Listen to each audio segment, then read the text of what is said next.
And I think it's not bad to be successful at all. It's a good thing. Success is a good thing. Although I do feel that failure is not a bad thing either, if you use it to your advantage. But failure से डर नहीं लगता है आपको? नहीं, डरने का फायदा कोई नहीं है एक्चुअली। आप, मेरे ख्याल में आप फेल तब होते हैं जब आप फेल होके मेहनत करना छोड़ दें या दिल बर्दाश्ता हो जाए। अगर आप उस फेलियर से उसको एनालाइज करें और देखें कि क्या वजह थी जिसकी वजह से ऐसा है और मैं अपने आप को इम्प्रूव और कैसे कर सकता हूँ, तो it's all, failure is also part of life. It's a flip side, जिसमें लव है, हेट है, सक्सेस है, फेलियर है। तो इंसान को कोशिश कर, अगर जिस दिन आप कोशिश करना छोड़ दें उस दिन आप फेल हो गए। अच्छा, आप ऐसा that is where the actual failure. But अब तक आपको मतलब ऐसे फेलियर का सामना नहीं करना पड़ा है? शुक्र है, टच वुड, अल्लाह का शुक्र है। जी हाँ, जी हाँ। आप बतौर सिंगर आए थे एक्चुअली एंटरटेनमेंट इंडस्ट्री में, एंड फिर आप एक्टर बने। तो दिस सिंगिंग और मेकिंग म्यूजिक एंड एक्टिंग, इनमें से कोई ज्यादा डिफिकल्ट या ज्यादा इजी है, और इट्स ऑल द सेम? सब मुख्तलिफ है एक दूसरे से, लेकिन उसके बावजूद एक दूसरे से जुड़े हुए हैं। जब मैं गा रहा होता हूं तो गाने में कहीं ना कहीं एक्टिंग मुझे चाहिए होती है, वो एक मूड। फिर जब मैं एक्टिंग कर रहा होता हूं तो कहीं ना कहीं वो वोकल प्रैक्टिस और गायकी जो है उसकी जो रियाजत है वो इस्तेमाल में आ जाती है।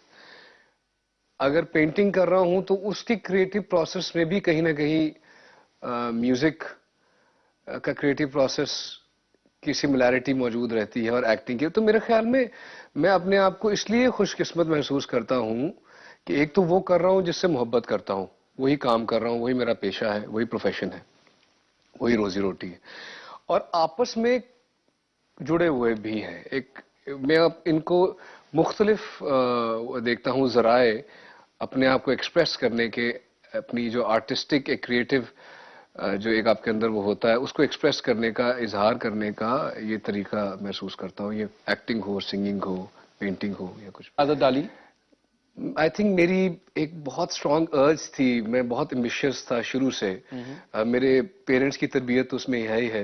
लेकिन मैं 18 साल की उम्र में घर से खुद कमाने निकल गया था कि मैं आपसे लूंगा नहीं, आपको कमा के ला के दूंगा, क्योंकि वो दोनों प्रोफेसर थे। हमने बचपन में ऐसी जिंदगी गुजारी हुई है जहाँ आइसक्रीम या कोई जूस पीने के लिए हफ्ते में एक दफा हम जाते थे, जो कि both my parents are professors, teachers थे। तो मैं निकला 18 साल की उम्र में, मैंने एक होटल लॉबी में पोर्ट्रेट्स बनाने शुरू किए लोगों के। 15 मिनट में स्केचेस करता था, 500 रुपए का एक स्केच था। फिर उससे मैंने इकट्ठे करके अपनी म्यूजिक एल्बम रिकॉर्ड की। अब जब मैं ये करता था तो मैं दिन में कॉलेज जाता था, शाम को मैं जिम जाता था क्योंकि मैंने मॉडलिंग स्टार्ट कर दी थी। फिर रात को मैं ये इधर चला जाता था लोगों की तस्वीरें बनानी, 4-5 घंटे खड़ा रहता था। फिर सुबह दोबारा 3-4 घंटे सोए, कॉलेज चले गए। तो मैंने ये डिफरेंट चीजों की आदत अपने आप को शुरू से डाल ली थी। तो अब अगर मुझे दिन में 20 घंटे काम करना पड़ता है तो मुझे कोई मुजाहिका नहीं लगता, मुझे अच्छा लगता है मेहनत करना बहुत ज्यादा।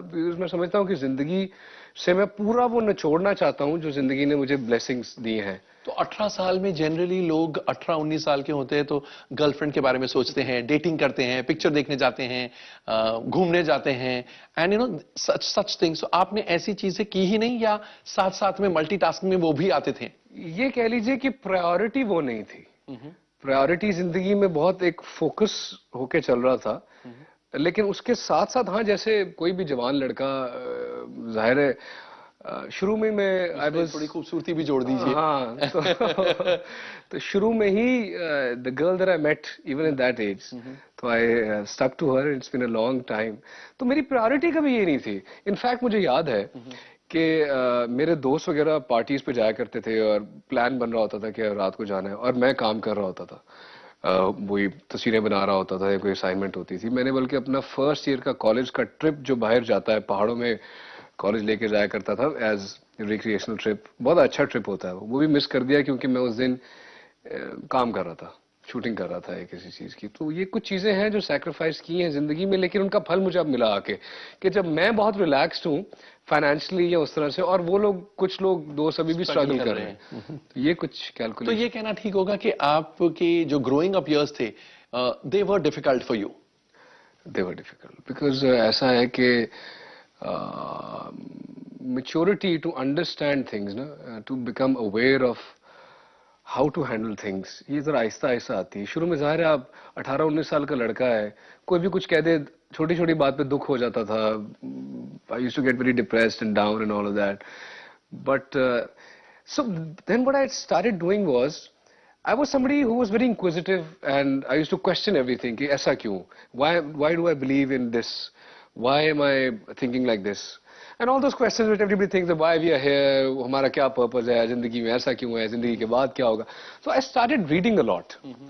तो वो पढ़ने से मुझे बहुत फिर आंसर्स मिले, और बहुत सा एक वो पढ़ते पढ़ते कुछ मैंने अपने लिए कंक्लूजन जैसे आंसर जैसे तराश लिए या तलाश कर लिए, जिनसे मैं फिर बहुत मुतमईन हो गया एक तरह से, कि कंटेंटमेंट लेवल ये कि अब हर वक्त चाहे मैं मुश्किल सिचुएशन में हूं या कहीं भी हूं, मैं अंदर से सुकून है मुझे महसूस होता है। हाँ, तो मेरे लिए जो एक मटेरियल ग्रोथ या मटेरियल गेन जो है, उससे ज्यादा रूहानी गेन की जो एक चाहत है वो ज्यादा रहती है, कि यार ये सुर ठीक लग गया है, ये राग पकड़ में आ गया है, ये गाना ठीक बन गया है। तो बल्कि मुझे याद है गोल्डी मेरा मजाक उड़ाता है, गोल्डी बहल जो आपके प्रोड्यूसर है लंदन पेरिस के, जब उन्होंने पहली कॉपी ट्रेलर देखा सिनेमा में, तो उसने कहा बहुत बढ़िया रिस्पांस आया है और लोग कह रहे थे कि तुम क्या लग रहे हो रही हो। मैंने कहा वो साउंड ठीक पैन हुई थी स्पीकर्स में। तो कहते यार आपको लग रहा था वो कुछ नहीं है, आप कह रहे यार आप पिक्चर के हीरो हो, आपको क्यों नहीं ये समझ आती।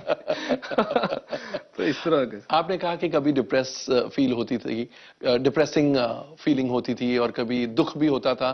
तो एक या दो इंसिडेंट्स जो आपको मतलब बहुत, उन इंसिडेंट्स ने आपको बहुत ठेस पहुंचाया एंड जिसकी वजह से you use them to your advantage, ऐसे कोई इंसिडेंट्स रिकाउंट कर सकते हैं? हाँ, एक दफा क्या हुआ कि उसी होटल में, वो एक 5 स्टार होटल था जहाँ मैं तसीने बनाता था, पाकिस्तान में, जी हाँ, लाहौर में। तो वहां पे ना एक बहुत बड़ा बॉल हो रहा था, उसकी एक लॉबी में, गैलरी में पार्टी थी, बॉल फैशन शो रही है वो। तो मैं काम करते करते मैं आई वॉज वेरी फैसिनेटेड, क्या ये फैशन शो होता है और मॉडल्स और तो I would want to go and see. तो मैं अंदर जाने लगा तो उन्होंने कहा कि भाई, पर जाहिर है सिक्योरिटी खड़ी होती, वो भी अपना काम ही कर रहे थे। उन्होंने कहा नहीं, आपके पास पास है, या आपके पास 5,000 का पास है या इनविटेशन है, उस पर आप जा सकते हैं। And I could see all these extremely wealthy people dressed up in tuxedos and all that, entering and going inside with a nice, all of that attire. And I said to myself that, one day all of these people will come to see me and pay for my concert and all that. So, but मैंने negatively नहीं उसको नहीं किया कि ये ऐसा क्यों है ऐसा. I understood it. I understood the process. And I said to myself कि एक दिन मैं ऐसा बनूंगा कि मुझे ये लोग देखने आएंगे. उसको मैंने पॉजिटिवली लिया हमेशा. मैंने हमेशा नेगेटिव चीज को पॉजिटिविटी में कन्वर्ट कर दिया. अगर मुझे किसी ने ये भी बोला कि तुम, फॉर एग्जाम्पल, जब मैं यहाँ आया पहली दफा इंडिया, तो अपनी एल्बम लेके आया था, तो मैंने देखा कि यार यहाँ तो हर चीज बॉलीवुड है. बिकॉज पाकिस्तान में क्या हर चीज म्यूजिक है, म्यूजिक इंडस्ट्री, और वहाँ का जो सिंगर होता है सबसे बड़ा स्टार होता है, क्योंकि film industry as such is not a very flourishing industry. जी. तो इधर में मैंने कहा तो हर चीज बॉलीवुड है और ये तो बॉलीवुड राज कर रहा है. तो मैंने अपने दोस्त को कहा कि यार मैं ना बॉलीवुड करना चाहूंगा, एक दिन बॉलीवुड हीरो बनना चाहूंगा. उसने कहा तुम कैसे, ये तो इम्पॉसिबल है, हो ही नहीं सकता. मैंने कहा क्यों नहीं हो सकता? क्योंकि उसने कहा आज तक हुआ ही नहीं ऐसा कभी कि वहां से कोई आके इस तरह इतना. तो मैंने थोड़ा, मुझे बुरी लगी बात. मैंने कहा जो ये कहता है कि नहीं हो सकता, मैं उसको ये करके दिखाऊंगा कि हो सकता है. सो वो मैंने अपने अंदर ये एक चीज रखी कि अब तो मैं करके दिखाऊंगा कि क्यों, and for the right reasons, not to prove anything, but to prove कि यार अगर आप मेहनती हो, आप सच्चे दिल से काम कर रहे हो और अपने जहन में कोई बायसेस ना रखो, तो जिंदगी में, दुनिया में कहीं पे कुछ भी हो सकता है. तो ये एक never say never, I never always think positive, and humanity comes first before anything else. Ali, जब ऐसे मौके आते थे जब आपको रोका जाता था पार्टी में एंटर करने से, या there must have been difficult times, तो फिर आप रो के अपने अम्मी और अब्बा के पास जाते थे, used to confide in them, या आप सोचते थे कि नहीं, इनको नहीं बताऊं बिकॉज वैसे ही उन्हें दुख होगा? No, my problems are my problems. मैं do not share them with anybody. Problems किसी पे डालना पसंद. बट ऐसा कहते हैं ना कि गम शेयर करने से कम हो जाता है. मैं फिर और काम करता था. मैं काम में लग जाता था कि मैं और काम करूंगा, मैं और मेहनत करूंगा, वैसा हो जाता था. आई यूज्ड टू, हाँ, मैं थोड़ी बहुत कभी जाहिर है शेयर कर लेता था कि यार ऐसा हुआ आज, ये वो है, लेकिन मैं क्रिब नहीं करता था बहुत ज्यादा कि ये क्यों और लोग ऐसे क्यों और किसी ने मेरे साथ ये किया।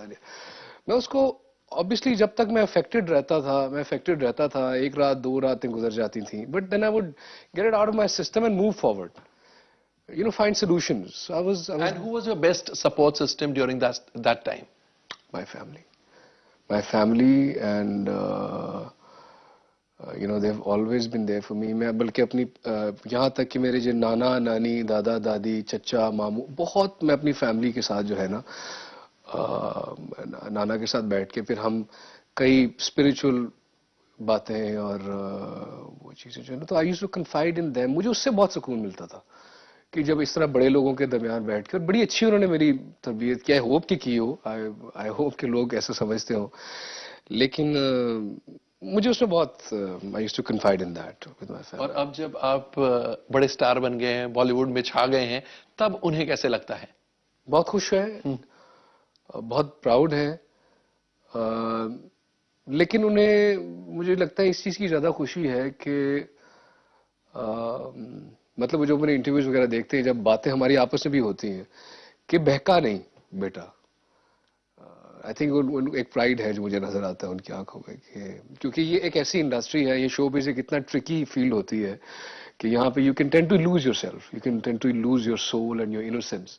और मेरी सबसे ज्यादा कोशिश ही यही रही है कि जो एक जिस लिए मैं आर्टिस्ट बना था, फनकार बना था, वो ना लूज करूं। मुझे लगा जिस दिन की मैं वो लूज कर रहा हूं, मेरे में एरोगेंस आ रही है, या मैं ये समझने लगा हूं कि मेरी वजह से कुछ फिल्म हिट हुई है और मैंने ये कर दिया फलाना, मैं छोड़ दूंगा उस दिन।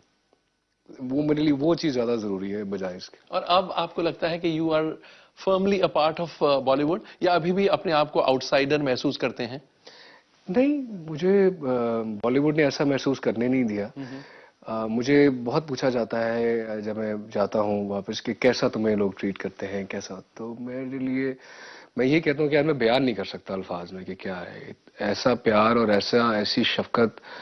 और मतलब मेरे जैसे लड़के के लिए जितना जो हुआ है, जो मिला है, वो बहुत ज्यादा है। समटाइम्स आपको ऐसे लगता है? और आपने थोड़ी देर पहले कहा था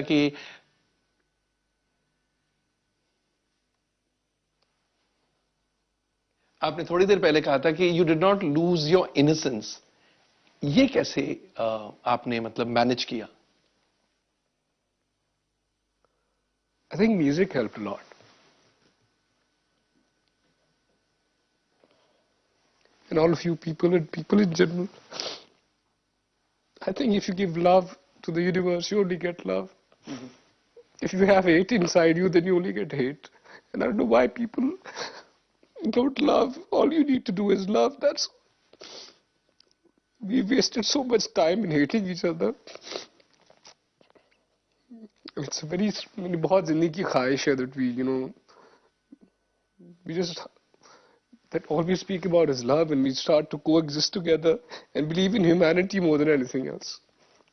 आप ये दो कंट्रीज की बात कर रहे हैं या जनरल ह्यूमैनिटी? दुनिया में क्या होता है, जैसे इंसान एक दूसरे को गला काटते हैं, एक दूसरे को दुख पहुंचाते हैं, और उसमें ये दो मुल्क भी आते हैं. We've lost out on too much actually because of all of this, and I think we need to the future generation deserves a lot better. We as humans, we're evolving, yes, and we need to evolve faster and get humanity out of its misery as soon as possible and stop छोटी छोटी चीजों से निकले यार बाहर. बस बहुत हो गया, थक गए. और उसमें संगीत का बड़ा श्रेय होता है. म्यूजिक का काफी. Music. So you want to work towards that also through your music?